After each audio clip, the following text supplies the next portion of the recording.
Hello, folks. Welcome to the latest edition of Tim Scott Uncancelled with me, Tim Scott.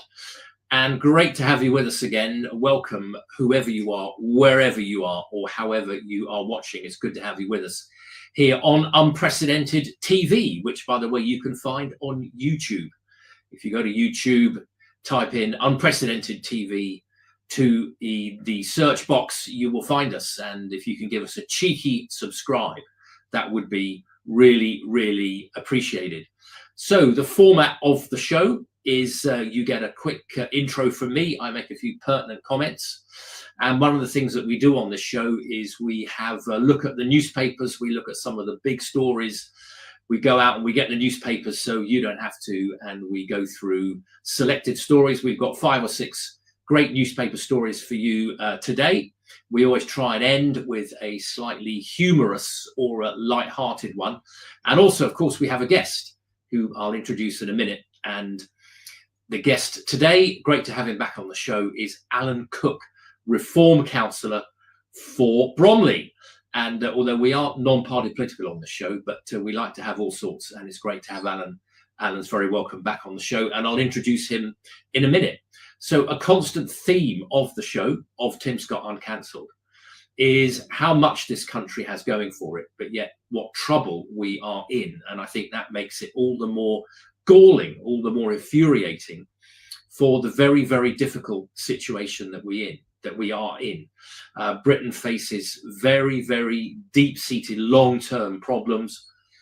The chickens are coming home to roost. We're overtaxed, overspent, overborrowed, low growth, low productivity, and a host of problems, some of which we'll be delving into on the show today. So where are we in Britain and in the West?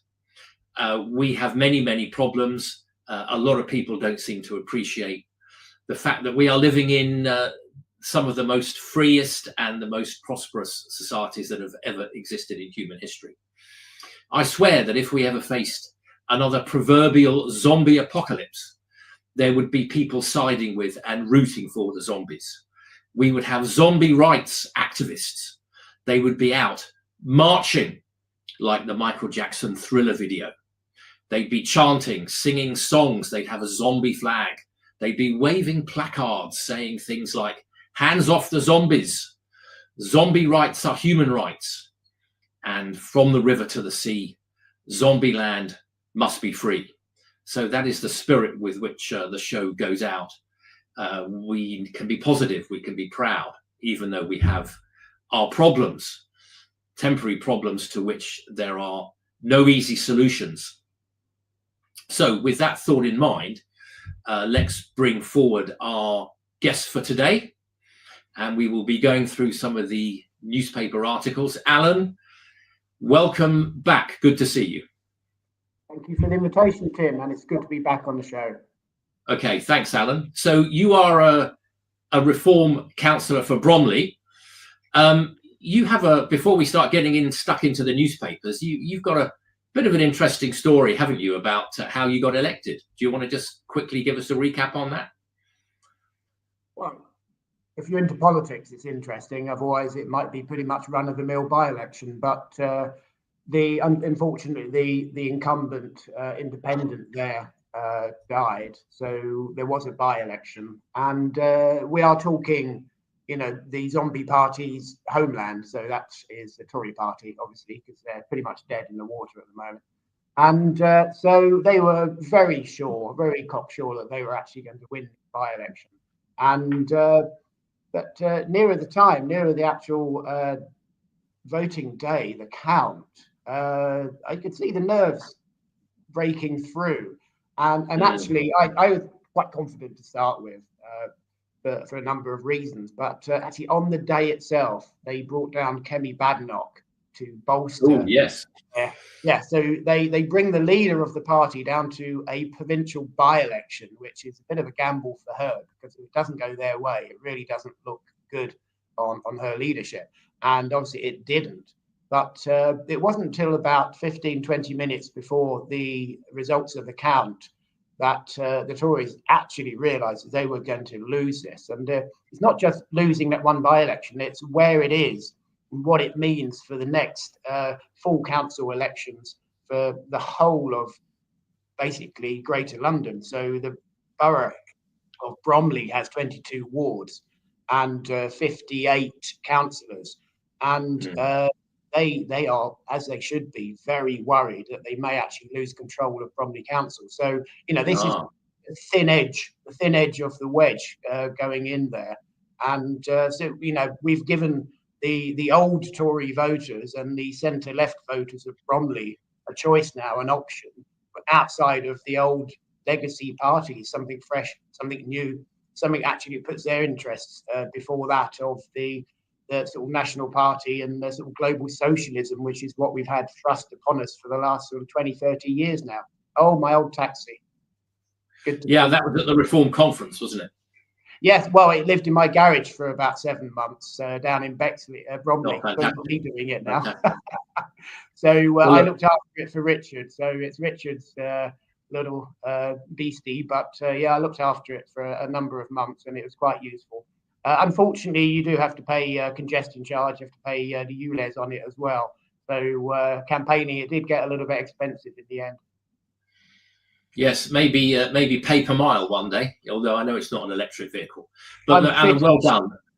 Yeah, thank you. I'm pretty sure that pay per mile was never going to happen, and it was in no one's manifesto, and Sadiq Khan said he has no interest in it. So it's amazing how these lies actually pop up in the end.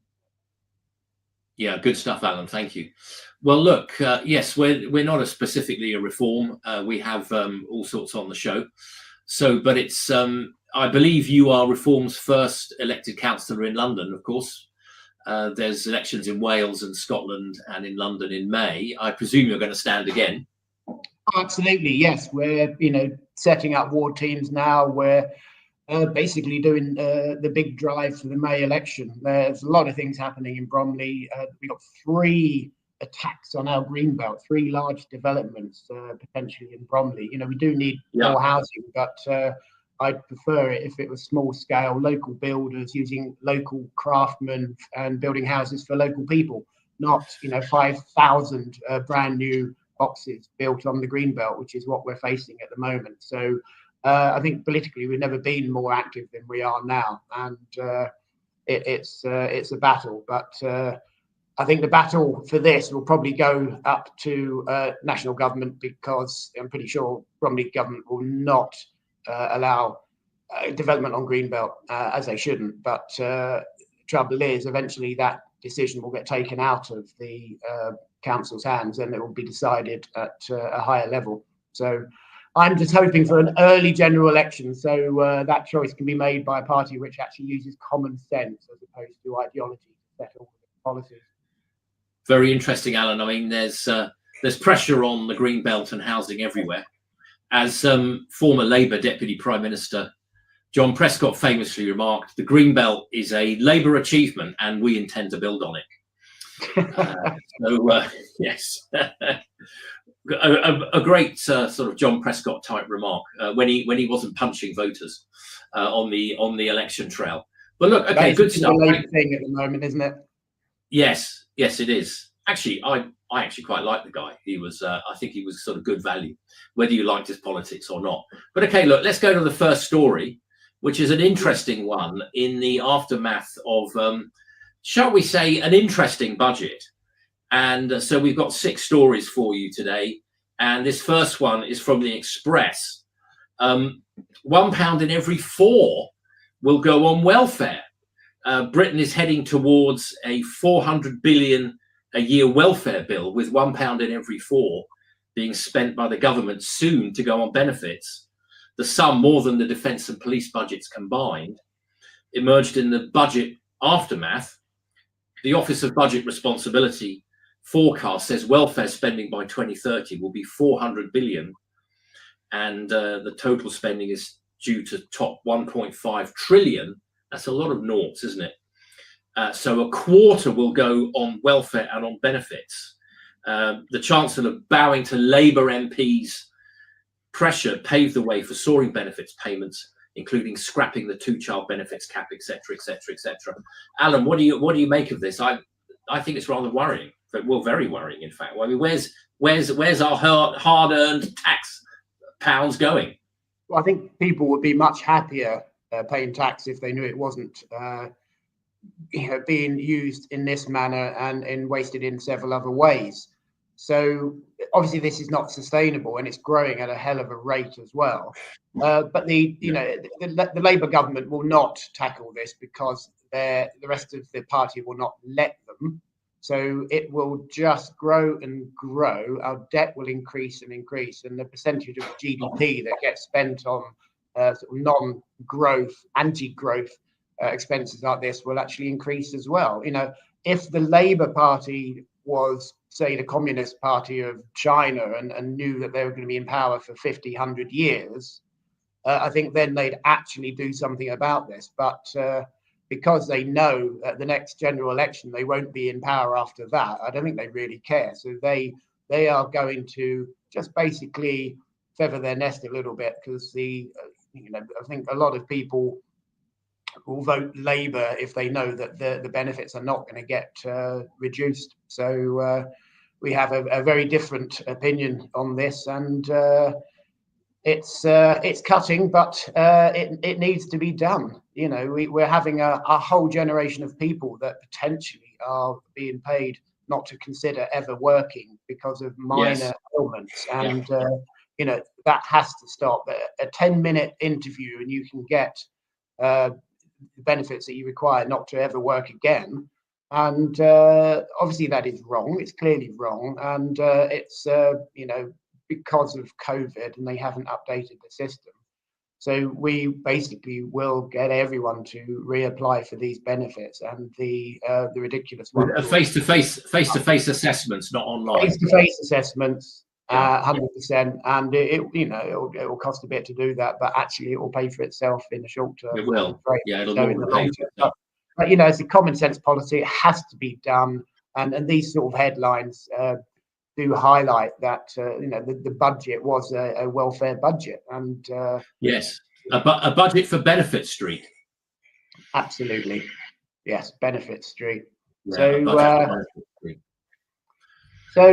has to be done. There's a number of issues like this which will bankrupt the country if nothing's done about it, and at least we are bringing it into conversation. We don't have all the answers yet. We're working on bills at the moment, so when we do get into power, we hit the floor running, and we can address everything as soon as possible. But we're engaging with business. We've just had an event at Bloomberg, and then an event the week after, inviting SMEs into London to actually talk to us. Small and medium enterprises. Yes. And basically, we're starting a two-way conversation. We don't want to dictate to them on policy and what we think is going to work best. We're asking them to actually come to us initially and say, what is it you want? What do you think will work? How does England become more competitive and actually the best place to start a business in the world? So we've engaging with business now. We started that conversation. So when we do end up in power, we'll be ready for it. This is one of the things that really worries me about Labour, is if you look at their front bench and look at their cabinet, there's nobody with any business experience. There's nobody there. There's hardly anybody there who's worked in business. Let alone run a business or set up their own business. It's all human rights lawyers, career politicians, and trade union reps, and that really worries me. One thing that my ears pricked up on when you said was about people would feel happier to pay tax. I came across this idea or this theory the other day, and I kind of looked it up, and it's called tax morale, and it's to do with how people feel about paying their tax. And if people can feel that they're being taxed reasonably, not punitively, and that the money that they pay in tax is being well spent, it's being efficiently spent on worthwhile things that improve the public realm and improve public services, they actually feel, nobody's ever overjoyed about paying tax, but people feel better about paying tax in that situation, and they're more honest. They're a bit more honest, and actually it can help maximize and optimize your tax revenue. How would you assess the current state of tax morale in Britain at the moment? I've never known it like this. People moan about having to pay taxes. They always do. But now they're actually taking a step of leaving the country. So they're upping and outing, and they're going, and it's the wrong type of people for growth and for the country that are leaving. It's all the entrepreneurs, businessmen, the ones who have already set up businesses or are about to, or have retired and now they're cash rich. So we'd rather they spend their money here, but they are literally being driven out of the country by socialism, by this socialist government. The state has never been so big. The debt, we've never had a debt at this level, and we've never had this level of tax. And it's understandable if we just come out of a world war, but we haven't. This is day-to-day operation, and fiscally, the country's in probably the worst state it's ever been in. Yeah, I for the first time in a long time, I'm really worried about the future of the country. Well, thank you, Anna. Let's good comments on where we're heading with soaring welfare bill. Thank you. So let's go on to our next story, which is from The Sun. We have a broad range of newspapers here. We have the Mirror, the Guardian, the Express, the Mail, the Telegraph. So we have a broad range of newspapers. So this is a story about David Lammy, Calamity Lamity. Axing juries is an insult to the public. David Lammy's plans to scrap jury trials has led to accusations he does not trust ordinary people. The Justice Secretary and Deputy Prime Minister, I might add, is said to be proposing a huge shake-up of the court system. The top legal figures have called a coordinated campaign against public justice. Well, Alan, who would you rather be judged by? Should you be up for a hate crime or tweeting the wrong thing? 12 of your peers or a government appointed judge? Well, first of all, I'd like to point out, I think that taking an axe to a jury is probably in itself some form of hate crime, isn't it? So maybe he should be have his collar felt. But quite clearly, I think jury trials dates back to the Magna Carta, and we have a God-given right to actually be tried by your peers and not by the state, by the government. So no, this is a very, very worrying direction to take, because at the moment the confidence in the judiciary and the law is at an all-time low. Judges seem to be biased, politically biased, and we've seen that quite a lot. So so when people are being cancelled and people are being arrested for political tweets, then no, this is very, very worrying. The Labour Party do not trust the common people. They do not trust the public, the working class. This highlights that they believe they are the elite and they should rule over us and dictate what we should do and what we shouldn't do. And, they need ultimate power to do that. And currently, to a certain degree, the law doesn't always go in their favour. But if they change this one piece of legislation, then, they have ultimate control over us, unfortunately. Well, let's put a couple of caveats in, to be fair. I mean, firstly, with the jury system, you can sometimes get a perverse result. I mean, classic example was the mob that pulled down the Colston statue in Bristol and threw it into the harbour. I mean, they were cleared because they said, the judge then should basically face being retrained. Yes, these things will always happen.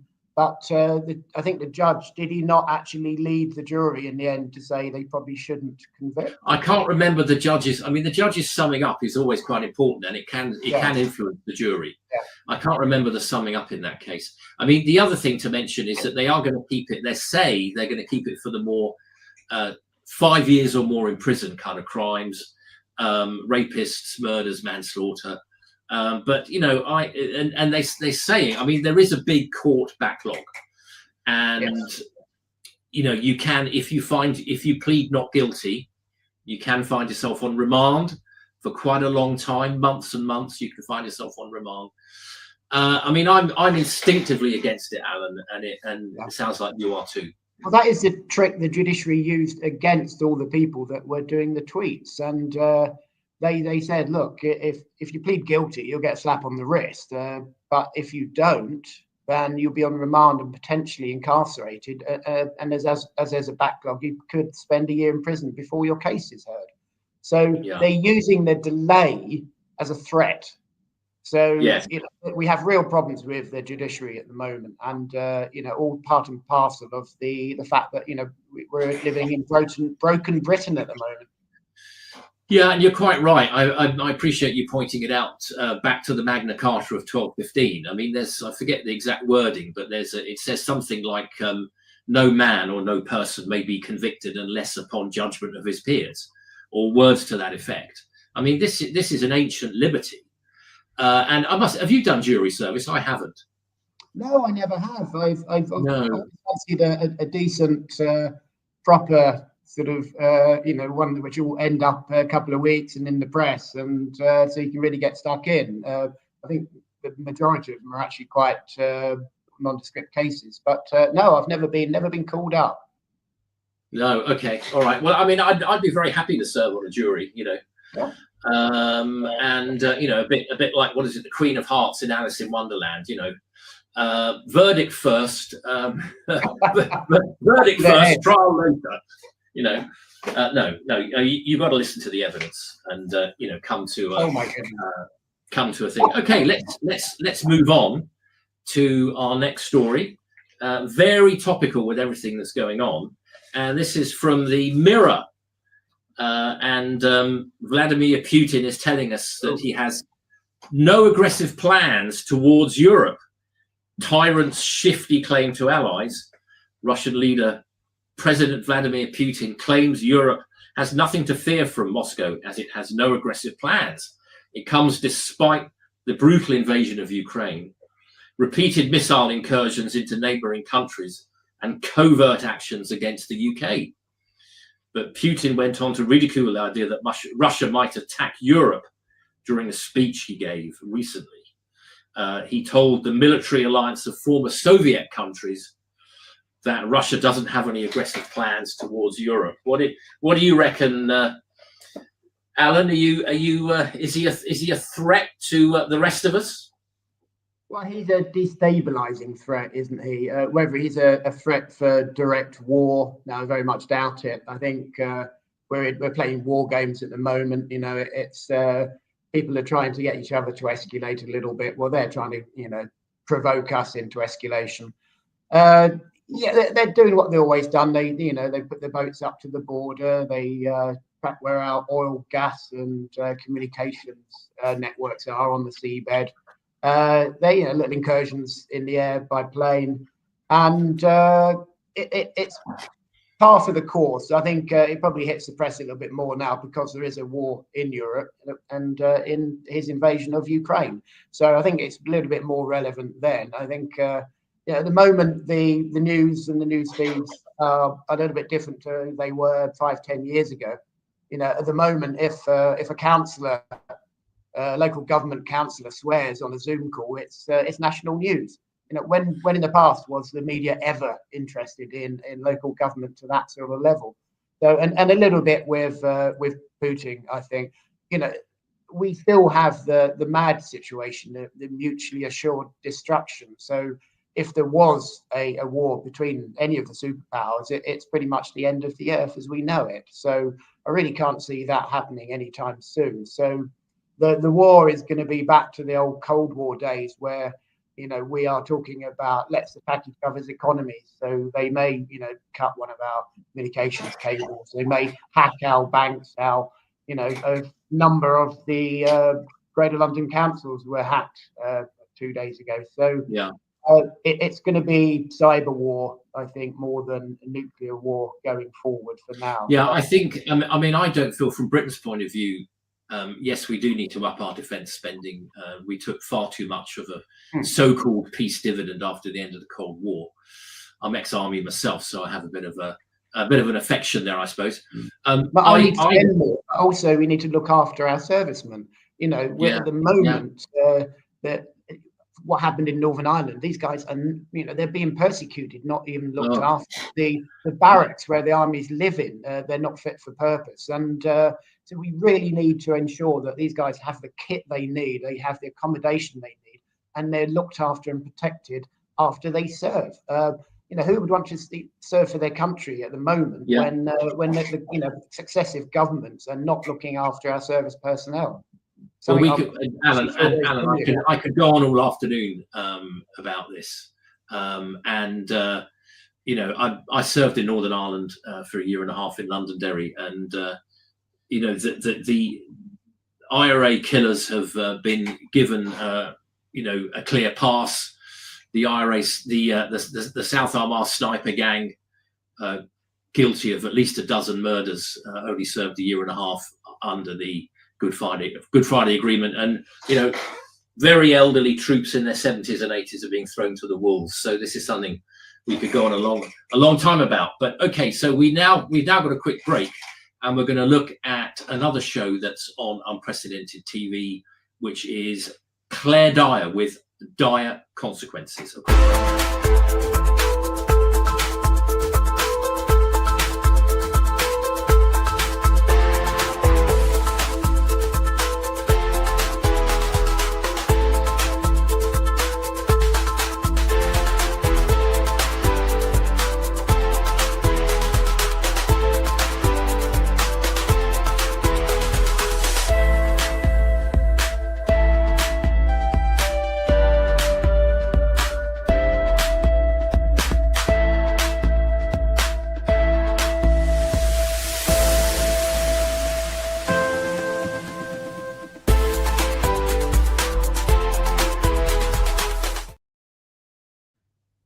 Yeah, thank you, studio, and welcome back to Tim Scott Uncancelled, with me, Tim Scott, and with our guest, Alan Cook.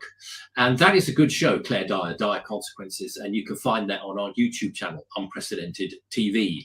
Okay, 3 stories left, and so let's move on to our next one. And actually, it is some good news. And as I said at the top of the show, Britain does have a lot going for it, and there is some good news coming up. And it's been reported that in The Guardian that 2 US firms are going to significantly expand their UK operations. And when Rachel Reeves mentioned this, she was in one of the interviews that she did post-budget, she did specifically mention these 2. So this is from The Guardian. 2 US firms to expand UK operations, it says. 2 of Wall Street's biggest banks have announced substantial expansions in the UK hours after they were spared increases in the budget. JP Morgan yesterday revealed plans to build a 3 million square foot tower in Canary Wharf. Is that a brand new tower, or are they taking over an existing one? Sounds like a new one, which will serve as its new UK headquarters, probably European headquarters as well, I would think, and house more than half of its 23,000 UK staff, and it's understood that will cost $3 billion. And its US rival Goldman Sachs said it would expand its Birmingham office and hire 500 more staff in a move that would more than double its workforce in Birmingham. So some good news, Alan. And I think, you know, as I keep saying on the show, Britain does have a lot going for it. We have a great financial sector. Is this good news? I mean, it's just a shame that there's the rest of the economy doesn't seem to be doing so well. Well, this is good news, but just imagine how much better it should and could be. You know, if the country is properly managed, news like this should be coming out every week. But what it does show, I believe, is confidence in the next government, because, you know, at the £3 billion tower block, it will take 6 years to build that. So they're actually looking beyond the current government, and I think they like what they're hearing from us, because it's pretty clear that we have a very good chance of actually forming the next government. Yeah, yes, indeed, I think you do in some shape or form, Alan. And I think this shows some of the advantages that Britain has. We're in the European time zone in between the USA and Japan. We've got we speak English. I mean, we overlook that. We take it for granted, don't we? That we habla English. Obviously, at some point, move towards 24-hour trading. You know, on the crypto exchanges, they never stop. They are running 24 hours a day. Obviously, we have our sort of 8 till 4 markets here in America and Japan. Similar. There is overlap at the start and the end of the day, so the markets do sort of meet a little bit. But eventually, with technology improving and and even the possibility of some sort of blockchain aspect to the markets. I think we'll see in the next few years 24-hour trading, and then the English language and the location is even more important. And I think it's thanks to Brexit that we actually are still a force to be dealt with in the finance industry, because I stood for the Brexit Party, and the reason I did was because I used to work in the city, and I saw that the dominance of the city being spread around the other capitals in Europe by the EU. And so I thought once that's gone, the big engine that actually feeds our GDP for this country, the finance in the city of London, if that's gone, we are sitting duck, and then the EU will have full control over us. So thank God that we did pull out, and we are still one of the biggest and most relevant markets in the world now. I think fair comment, Alan. I think Brussels never liked the city, and they wanted to take it down a peg or two and spread some of the spoils around some of the other financial centres like Paris and Frankfurt. But the fact is, London is Europe's only major financial centre. To be fair, the London stock market, I think, has had a few worrying moments with losing listings, but it's losing them to New York, not to Europe. We've got a skilled workforce. I used to work in the financial sector, so did you.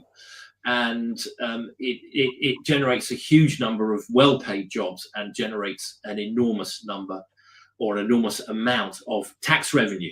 So this is some welcome good news. I just wish that the high street and hospitality and retail and other sectors, Alan, were doing as well as our financial sector. Well, you say you're doing as well. The financial sector could be absolutely halfway to the moon by now. They're being held back by regulation, and just about every business is getting attacked because of the high energy costs. That just hits every sector, and until that changes, until we get rid of this net lunacy of net zero, we are going to, we're going to grow, but we're going to grow at a percentage of the rate that we could if we actually get some business people into Parliament. And as you said, the front bench of Labour is pretty poor in that respect, and to be honest, the front bench isn't much better either. So no, you're right. Very obvious what we need to do. It's it's a turn now for the country to actually decide on a better way forward. And I'm just hoping we'll have a general election, maybe 27 and not 29. Well, we've now got the freedom to, just to round this one off, we've now got the freedom to make up a lot of our regulations in the financial sector, in AI, in life sciences. I mean, something that sort of slipped under the radar recently was the bank guarantee that is given by the government if your bank goes bust. If you've got loads of money, always a good reason not to just keep it all in one bank, should you be so fortunate. Now, the bank guarantee, like the VAT limit for registration, was 85,000. That's because it was based on 100,000 euros. And that amount, both for VAT and the bank guarantee, when we were in the EU, it was decided in Brussels. The government recently upped the bank guarantee to £120,000 per deposit. So it's a relatively minor benefit, hopefully never needed. We don't want our banks to go bust. But it just shows you that the powers are there if only we will use them. Okay, time marches on, 2 stories left. We next come, Alan, to our favourite broadcaster, the BBC. This is from the Telegraph. Non-payers will force cost of a TV licence up to £200. The cost of a BBC licence fee will surge to almost £200 after the next election, as a further 1 million households stop paying the levy. Official forecasts from the Office of Budget Responsibility, them again, show the licence fee will rise to just under £200 by the end of the decade, as it continues in line with inflation. Meanwhile, the number of licence fee payers continues to fall. What do you think, Alan? Are you a fan of the BBC? No, I don't watch it anymore. I just find it infuriating, and the sinister. What do they call their news programs now? It's BBC Verified, and it's just beyond a It's 60 staff apparently. The bias is still there, and it's obvious. It's upfront and in your face. And nothing's going to change because they don't see it, because they are a bubble. They only employ like-minded people. So it's always, self-assured that they're doing the right thing and what they're saying is true, because everyone around them actually believes it and all thinks in the same manner. So, it's very clear. The apologies which have come out from the Trump video editing weren't really apologies. It's more of a sorry, we're not sorry. Oh, we got caught. Never mind. We won't get caught next time. Yes, the Trump thing, that wasn't a mistake. That was deliberate, wasn't it? I mean, to coin a phrase, and it's not the first time either. Fake news, wasn't it? Yeah, absolutely. So no, I think the BBC in its current form has to go. With the Labour government, it will stay as it is. I think because it's a large employer, there's a lot of people's lives and jobs at stake here. You can't just pull and end the licence fee. This is my personal view.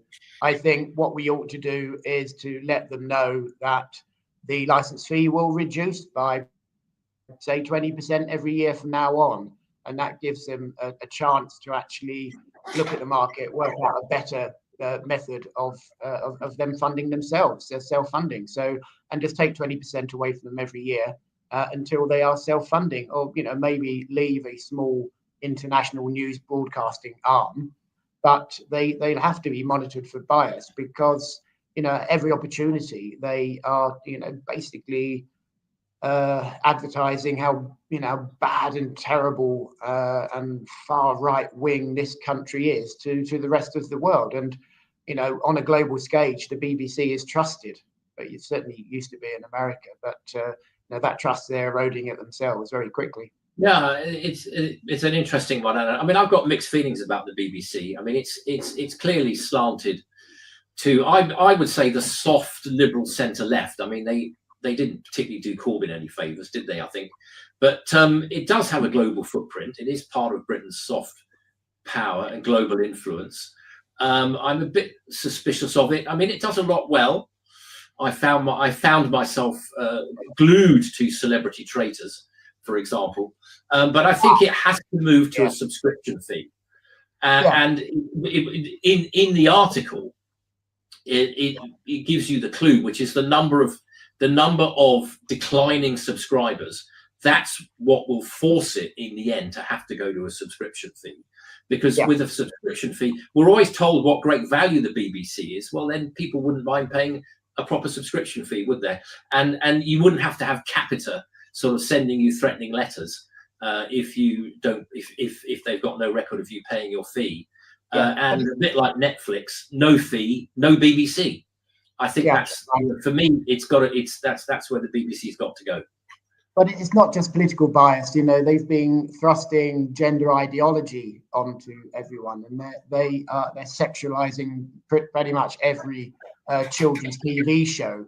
So it's more than just a standard political bias. It's a whole ideology of the hard left involved with the BBC.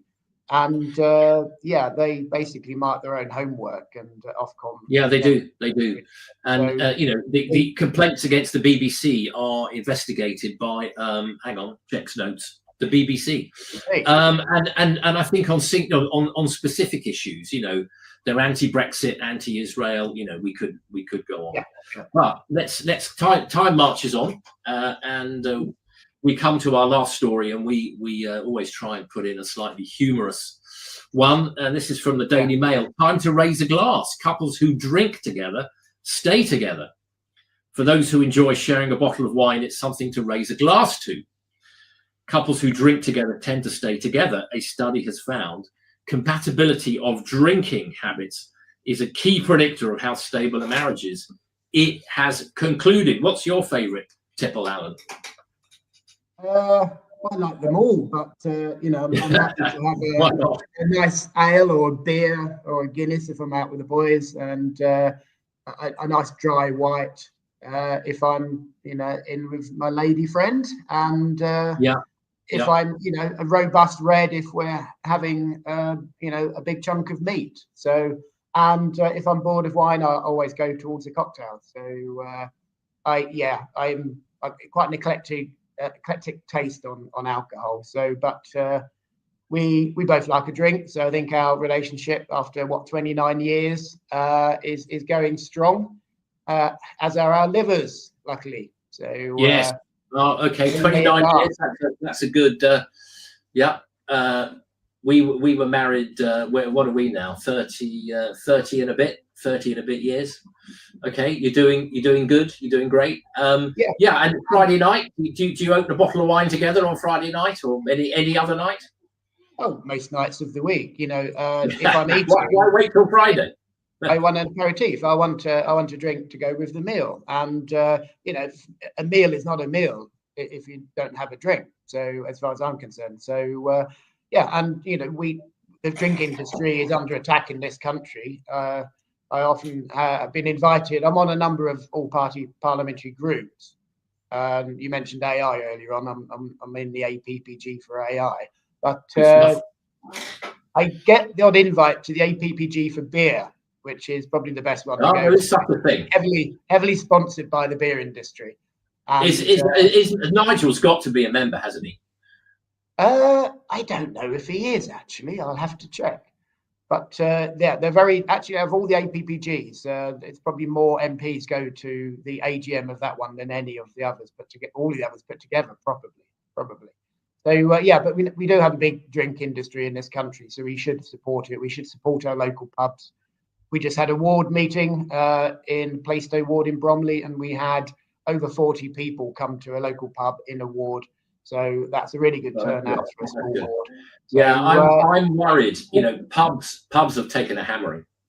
Yes, they really have. I don't know how some of these, particularly with the COVID shutdowns, the lockdowns. Alan, I don't know how some of these pubs are still going. And the cost of energy for the pubs as well. It's coming into winter now. They have to heat the pubs, and their expenses have gone through the roof. So we were losing them about one a week years ago. So I dread to think what the actual rate is now. But support your local pub. Get down there with your other half and share a bottle or a pint. Yeah, a very good friend of mine who runs his own business recently said to me, it's like wading through mud at the minute, just with everything that's going on. And of course, there's a lot of cheap supermarket booze people can drink at home. But every pub is a parliament, and a pub is more than just somewhere where you can buy a drink. And, we forget that at our peril. Well, Alan, look, great to have you on again. Just for the record, we will have people from all points of the political spectrum. Alan's a particular friend of the show. Alan, thank you for coming on. Great to have you on again. Keep up the good work. And it's goodbye from us. And thank you again for watching Tim Scott Uncancelled. Do check us on YouTube, Unprecedented TV, and give us a subscribe. Thank you for watching, and goodbye.